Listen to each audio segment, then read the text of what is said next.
Welcome to the Church Renewal Podcast. I'm Matt.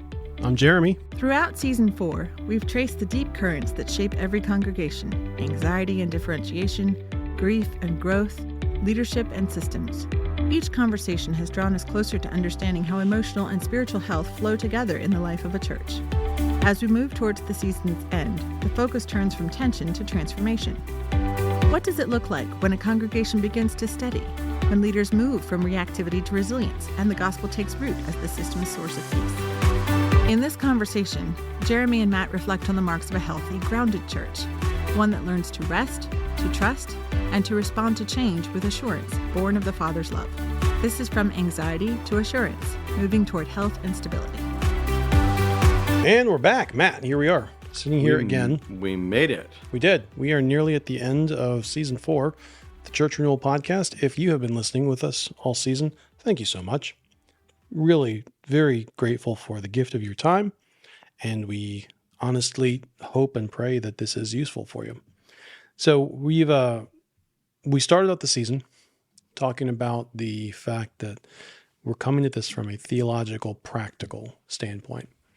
And we've spent a lot of time through this season unpacking theory and philosophy and some theology and some praxis.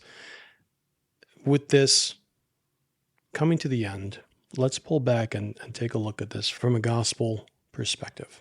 Mm-hmm. And let's explore that specifically, because we've talked about it a number of times. Before we do that, though, the question as I had it there, I think, was, what does it look like when a system is being governed by anxiety? Yeah. So anxious systems are, imagine the school of fish where one fish twitches and the whole school twitches with them. So that's the anxious system. If you're a shepherd and you got your arms and you kind of got your arms on the fence and you're looking to the sheep pen, the sheep are kind of jumpy. They're not together. They're disconcerted. Perhaps they're fearful, but they're not in a place where they're ready to be led. And that's the picture of an anxious church. Anxious churches tend to overreact.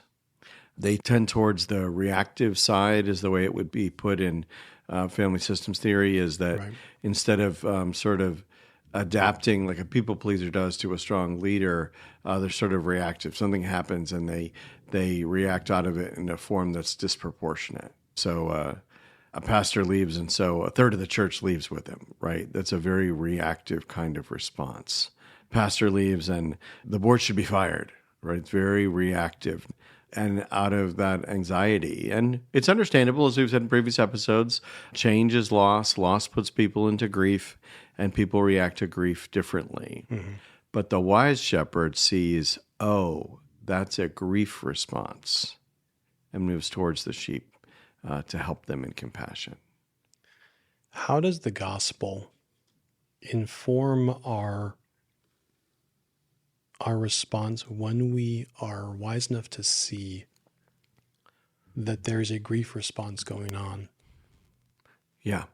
I think one of the things that happens is we lose perspective, and we think that this thing that has happened is all that there is.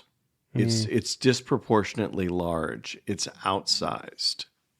Things are greatly at risk. That's what anxiety feels like. Things are greatly at risk. But when we get back to base gospel realities, instead, that we're in our Father's hand, and He has us, and He cares for us, and He holds us, and He has plans for us, and He may have discipline for us. Certainly we see that in the New Testament. Certainly we see that in Revelation 2 and 3, that I very much appreciated what Ken Quick had to say about the fact that God still disciplines churches.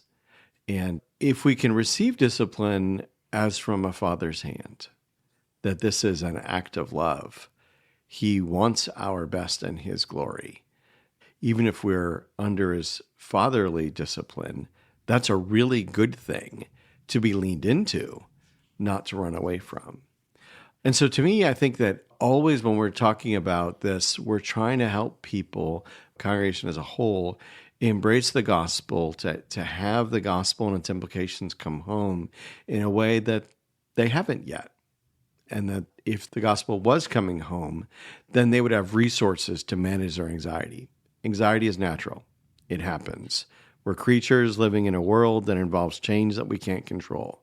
And so anxiety is a part of life and will be until the new heavens and new earth, where there will not be any anxiety, thankfully.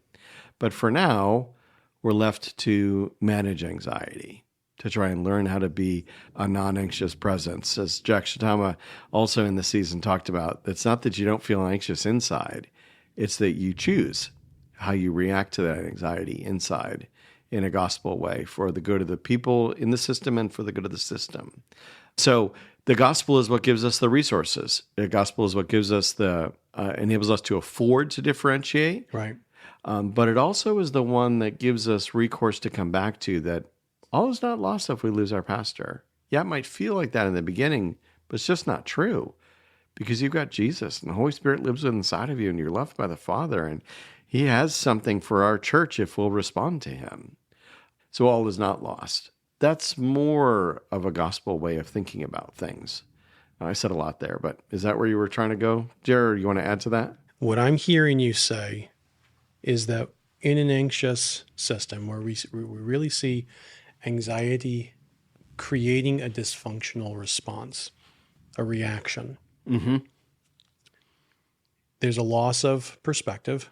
Yes. Which in psychology, there are some terms we can give this. One of them would be catastrophization. Okay. Where I look at, and because something has happened, I'm going to start running down all of the potential permutations of how this is going to end. And I only see and I focus on the most extreme ones. Mm-hmm.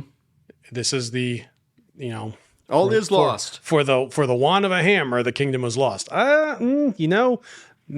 Possibly, maybe, but unlikely. But not unlikely. Unlikely.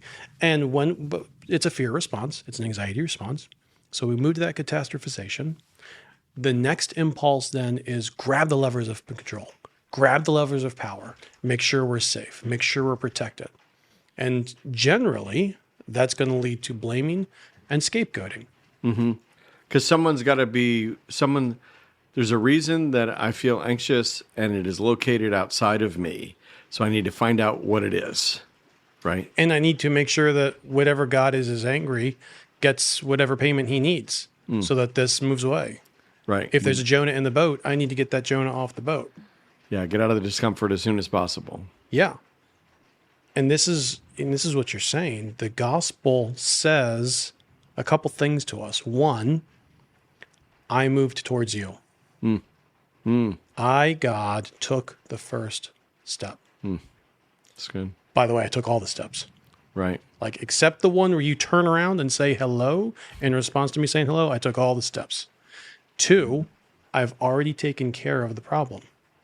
The problem is we have a broken relationship. Right.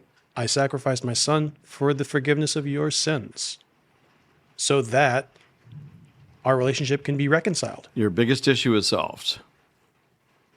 And then I've told you I'm never going to leave you. I'm never going to forsake you. I'm still God. I know the end from the beginning.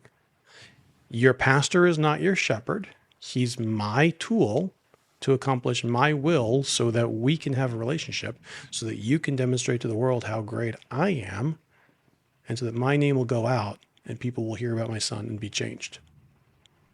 The gospel at the end of this is the answer to all of these things. So let me ask you this from a pastoral point of view. By the way, listener, I don't know if you can hear it. We have a great storm coming through right now. If it feels dramatic, it's because it is. That's correct. If you can't hear it, maybe I'll add some rain sentence, but it's coming down very nicely right now. So I hope we don't lose power, but whatever. God's got it. If we lose power, Matt, I'm probably going to go bald. Dear listener, Jeremy's got a self-fulfilling prophecy going on. So from a pastoral point of view, in light of what we said here, what are some rhythms, behaviors, practices, church leaders, system leaders can put in place to grow in their understanding and their responsiveness, both to be differentiated, but to be differentiated through the gospel. Yeah. So I think if a non-anxious presence is incredibly powerful, it's disquieting for some people because they would rather that you come up to their anxiety level. Yes. And when you don't come up to their anxiety level, they become even more anxious because they don't share your willingness to emotionally mature and to exist as a non-anxious presence.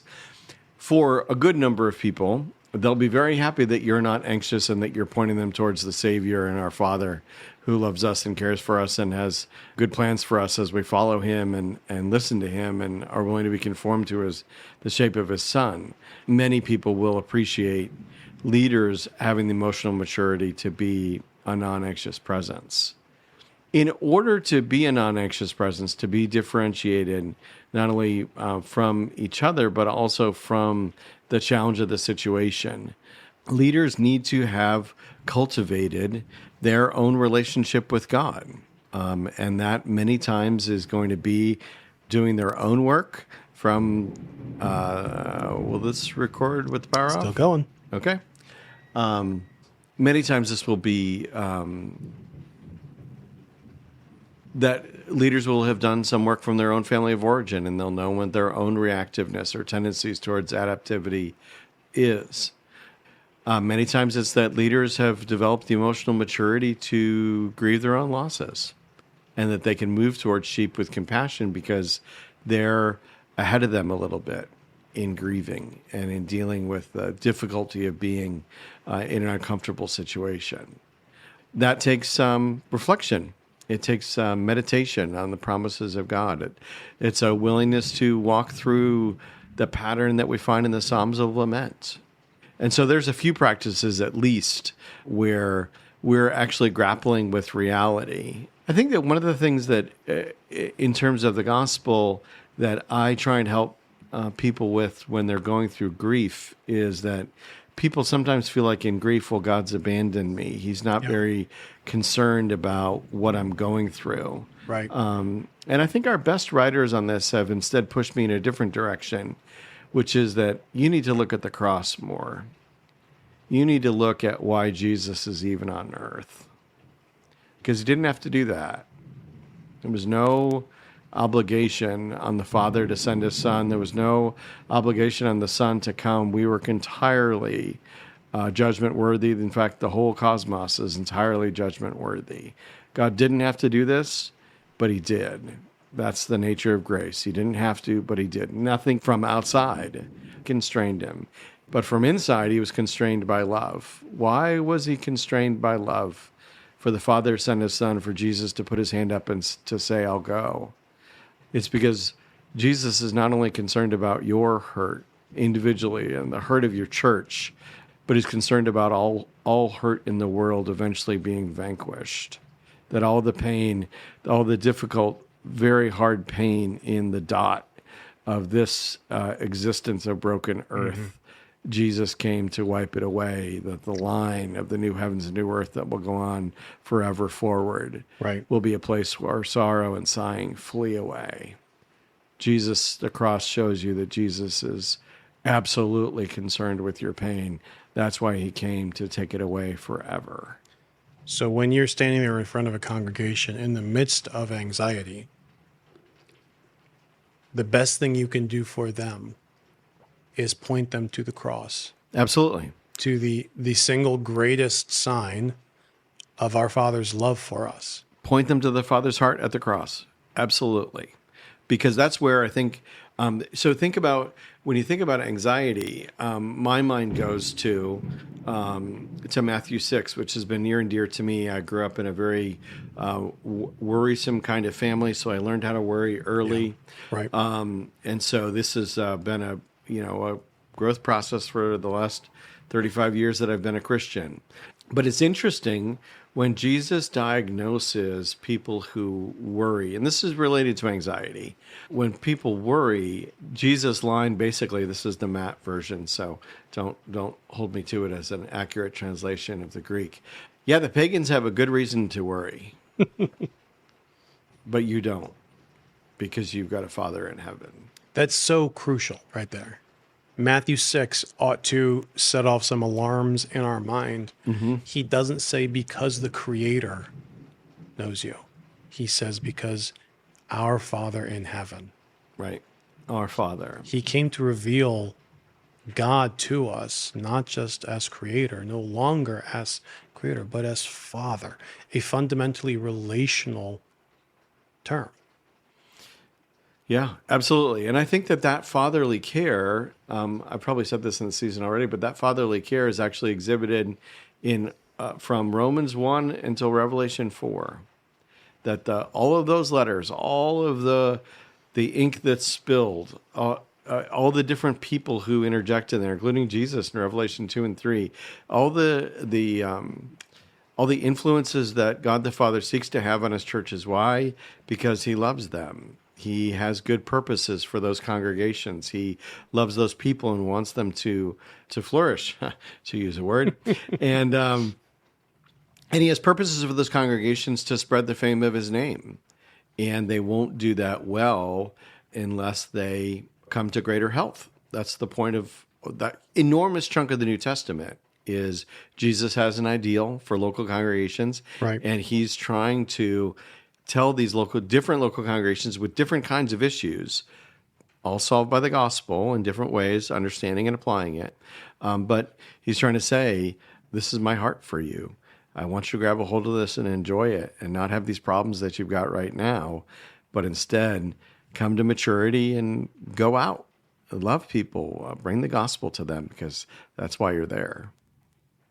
There's another idea from attachment theory, which is very related to family systems theory.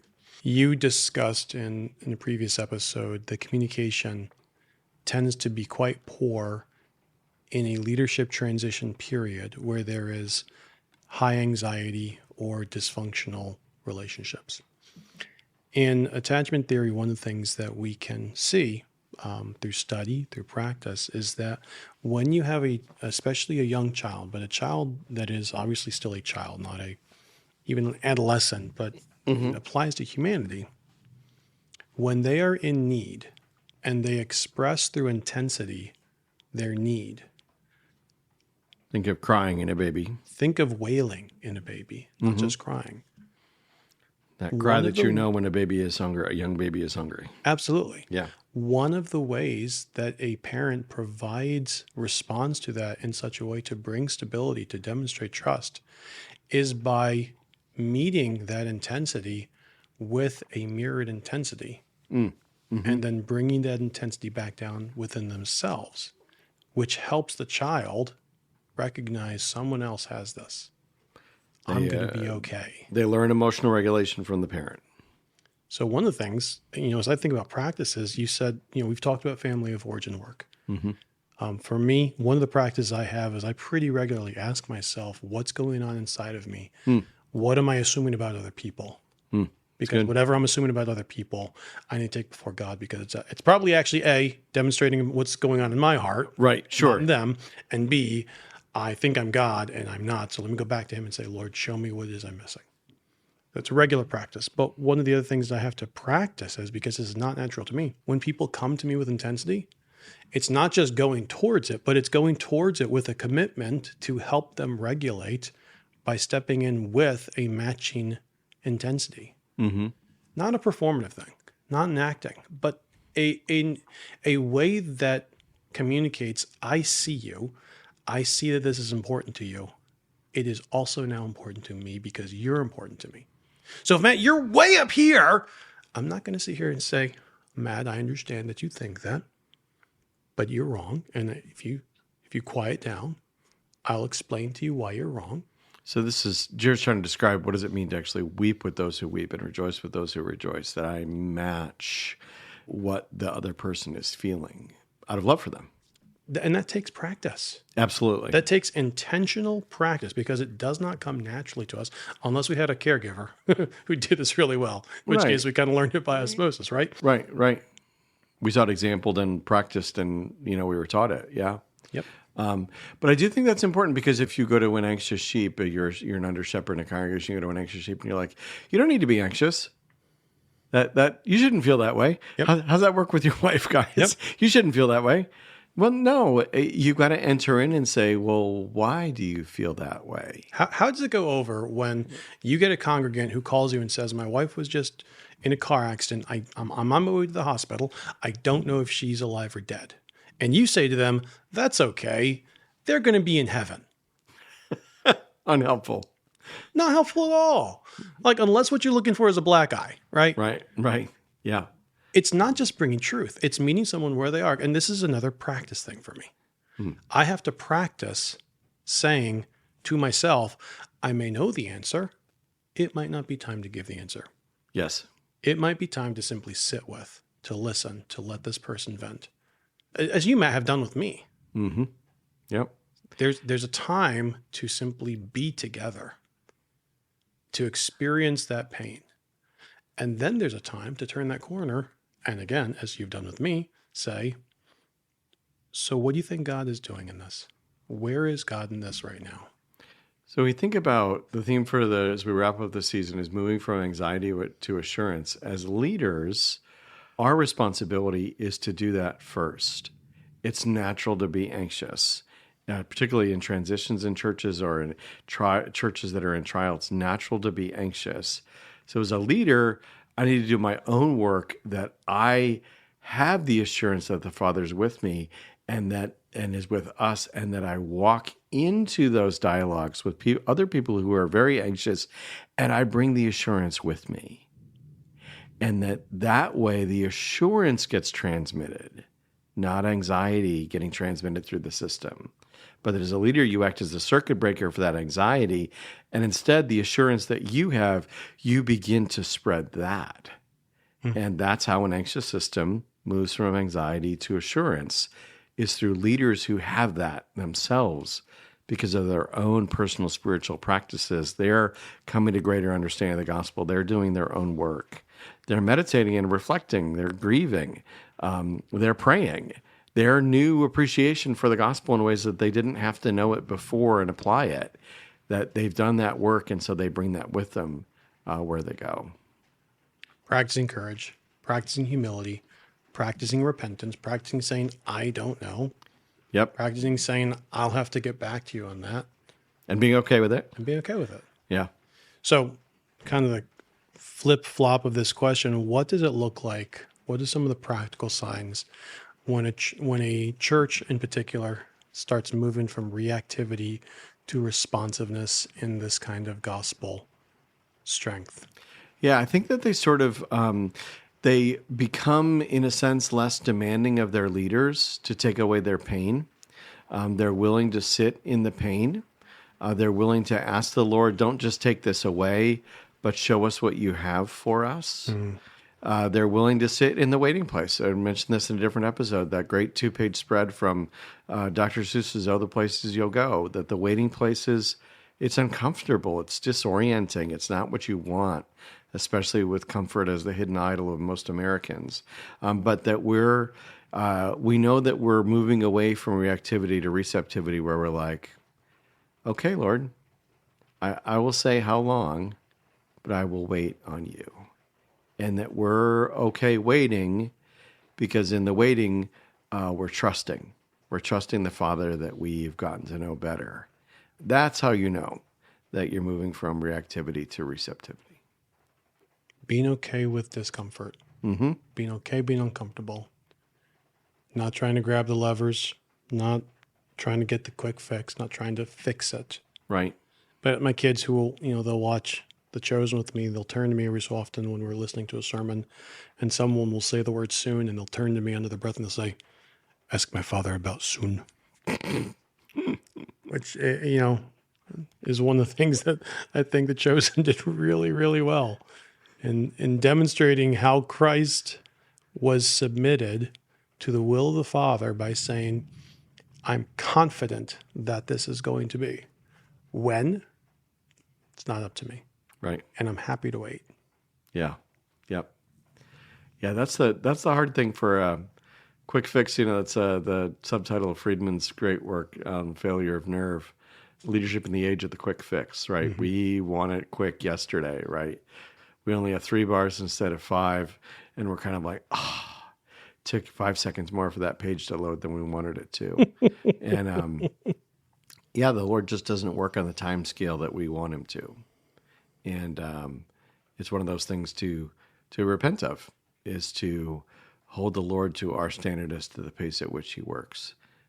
He works in his own time scale. It's ours to submit, not to be all huffy when he doesn't submit to our time scale. And you know what, Matt? Sometimes I get huffy. Yep. He's a good father. He's like, all right, I get you. You're unhappy with it. It's okay. He can live with that. I still love you. you. He can bear with it. He can. Just read the Psalms of Lament. He can bear with an awful lot. He really can. I think sometimes we sell God short. You Jeremy of little faith, how dare you question my godness? He doesn't ever do that. No. I do that. Yeah. He doesn't ever do that. He's a good father. The word that comes to mind is rest. It's good. I'm able to rest. A congregation is able to rest. They're able to wait and see the salvation of the Lord. I think of Psalm 27. I would have lost heart if I had not known that I would see the goodness of the Lord in the land of the living. Wait on the Lord. Be strong and of good courage, and wait on the Lord. That's the call to not just churches, but that's the call to the leader first. Mm-hmm. That's the call to you, pastor. Where in your life do you find that call being whispered in your ear, being shaken away by the red dot on your phone, by the call in the middle of the night, by the meeting with the board coming up next week, by the counseling session that you're losing sleep over right now? The call to God is, trust me, I've got it. And that what your church needs is, more than anything else, besides the gospel, is for you to grow in that and to demonstrate that kind of faith before them so that they can follow the good shepherd that you're following as well. Anything you want to add to that? Nope. Thanks for coming with us. Thanks for listening to the Church Renewal Podcast from Flourish Coaching. Flourish exists to set ministry leaders free to be effective wherever God has called them. We believe that there's only one fully sufficient reason that this day dawned. Jesus is still gathering his people, and he's using his church to do it. When pastors or churches feel stuck, our team of coaches refresh their hope in the gospel and help them clarify their strategy. If you have questions or a need, we'd love to hear from you. For more information, go to our website, flourishcoaching.org, or send an email to info@flourishcoaching.org. You can also connect with us on Facebook, X, and YouTube. We appreciate when you like, subscribe, rate, or review our show whenever you're listening. It can be hard for churches to ask for help, so when our clients tell us who referred them, we'll send a small gift to say thanks. A huge thank you to all our guests for making the time to share their stories with us. We are really blessed to have all these friends and partners. All music for this show has been licensed and was composed and created by artists. The Church Renewal Podcast was directed and produced by Jeremy Seferati in association with Flourish Coaching, with the goal of equipping and encouraging your church to flourish wherever God has called you. Bye for now.